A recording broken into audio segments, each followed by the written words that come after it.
It's like, where is the mic? Where is the mic? At one point she yelled, give me a mic, and they didn't give it to her. Prince Harry is standing tall, delivering a carefully prepared speech. How's everybody?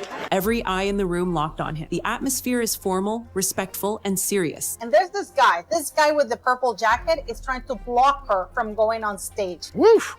Until suddenly, Meghan Markle strides onto the stage without warning. No cue, no invitation. Just a bold move that leaves the audience holding its breath. And she goes around him. She even ignores him. Wow. She ignores the guy. Again, I have to be careful what I say, but... Harry stiffens. He turns his head just enough to acknowledge her. But this time, he doesn't hand over the microphone. Now, Harry has full control of the mic. When Meghan walked on stage, she could have said, oh, here's my wife, and hand over the microphone. Did he do it? No.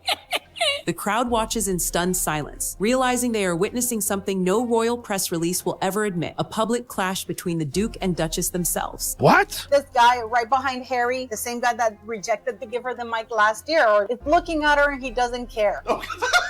For years, the narrative was simple. Harry gave Meghan the spotlight every time. He stepped aside so she could shine. Like, I curtsied as though I was like,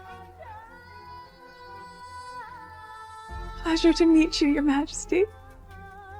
Like, was that okay? It's really quite sad. But not tonight. This moment flips their dynamic upside down. And the reaction, not the applause Meghan expected. Not even polite claps. Just an icy silence so heavy it feels like a warning shot. You keep saying Meghan Markle, you know I'm Sussex now.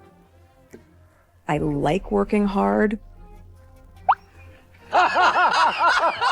But here's the real kicker. What happened on that stage was only the beginning, because the story didn't end when Meghan walked off. It detonated a chain reaction of humiliation, media manipulation, and whispers of betrayal that followed them long after the lights dimmed. And if you think the silence of that crowd was brutal, wait until you hear what insiders are saying about the fallout behind closed doors. Stay with me, because what comes next isn't just awkward. It's the clearest sign yet that Harry and Meghan's carefully crafted facade is beginning to crack wide open. Insiders are revealing to me the true story of how Meghan Markle failed. Do you think Harry refusing to give Meghan the mic was a sign of him finally pushing back? Drop your thoughts below. Prince Harry was in the middle of a carefully structured speech, his tone steady, his body language calm. Then, out of nowhere, Meghan Markle made her move. She stepped onto the stage without being announced, walking straight toward him with the kind of confidence that demanded attention. But the room didn't gasp in admiration. It froze in confusion. For a moment, even Harry looked caught off guard, his eyes narrowing just slightly as he realized what was happening. Meghan placed her hand on his back, signaling she wanted the spotlight. It was the same gesture that in past appearances had always ended with Harry instantly passing her the microphone, but not this time. His grip tightened, his posture straightened, and instead of stepping aside, he continued speaking. That tiny refusal, barely noticeable unless you were watching closely, was like a lightning strike. It wasn't just defiance, it was a shift in their dynamic. And she's going around causing trouble, looking for a mic. Where is the mic? With that absolutely manic smile on her face. Right there under the glare of cameras.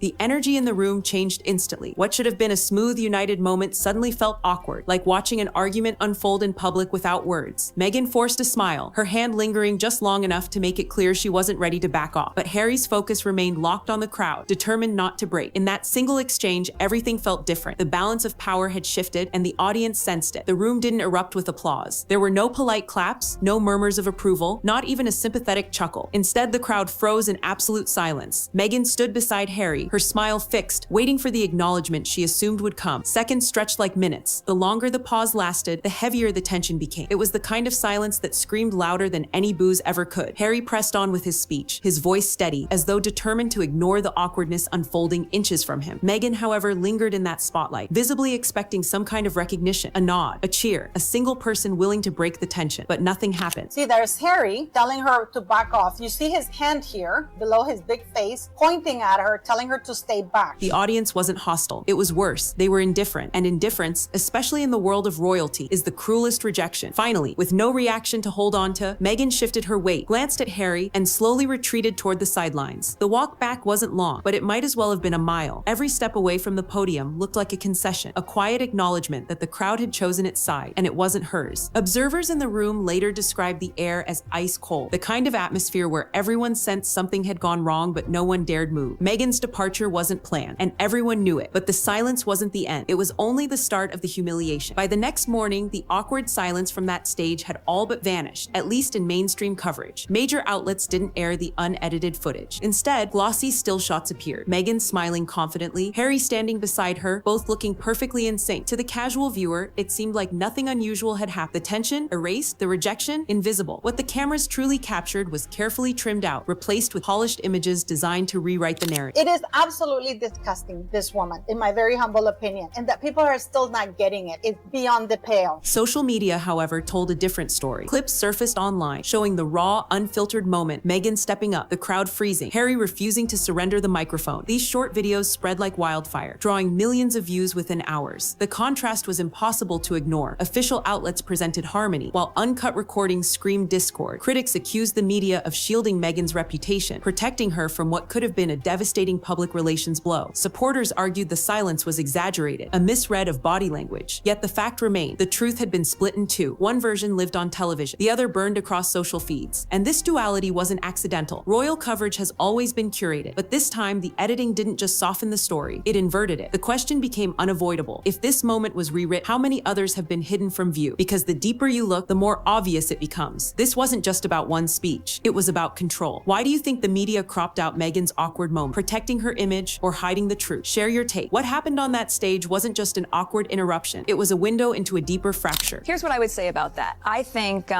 it's very important to shift this idea that play the opposite and make sure you can be taken seriously. My point in all of this is that no matter what you look like, you should be taken seriously. For years, Harry was seen as the man who bent over backward to shield Meghan, stepping aside to give her the spotlight. But in that instant, he drew a boundary in front of thousands, and it signaled something bigger: resistance. That single refusal hinted at a power shift not just in their marriage, but in how the world now perceives them. At the same time, Harry's royal status adds another layer of confusion. Officially, he's been stripped of certain titles and duties, yet at select international events, he's still introduced as Prince Harry, with the kind of reverence reserved for working royals. These mixed signals create a strange limbo. He's neither fully in nor fully out, and Meghan, standing beside him, feels even more like an outsider trying to force her way back into relevance. This ambiguity isn't accidental. Insiders whisper that Buckingham Palace deliberately keeps Harry's role unclear, dangling recognition when convenient, withdrawing it when not. It maintains suspense, keeps headlines alive, and ensures the Sussexes remain part of the conversation, whether they like it or not. The stage clash only underscored that tension. Harry pushing back against Meghan in public raised questions the palace didn't need to ask out loud. Is Harry starting to choose the crown over his wife, or is he simply tired of being overshadowed? Again, I have to be careful what I say, but that I won't be able to show, my children my homeland. Either way, the cracks are no longer hidden. Behind the polished photos and public smiles, the fiercest battles aren't about speeches or microphones. They're about family. Sources close to the couple claim Harry desperately wants his children to experience pieces of the tradition he grew up with. He's spoken about Eton, the elite British institution attended by generations of royals, imagining Archie walking the same halls he once did. For Harry, it's not just schooling, it's heritage, a connection to the life he left behind. Meghan, however, reportedly has no interest in returning her children to the UK. She prefers raising them in California, far from the rigid royal bubble. But the disagreement doesn't stop at geography. Insiders whisper that Meghan has blocked discussions of British schooling entirely, unless, as one source put it, appropriate concessions are made, financial, security, or otherwise. To some, it looks less like negotiation and more like leverage. This tug of war has become symbolic of their relationship. Meghan appears to hold the upper hand in private decisions, steering the family's direction with firm resolve. Harry, once content to follow, is now showing signs of pushback. Friends describe him as increasingly frustrated, quietly longing for ties to his past, while feeling cornered by Meghan's firm refusals. The irony? Their children have become pawns in a larger struggle between tradition and independence.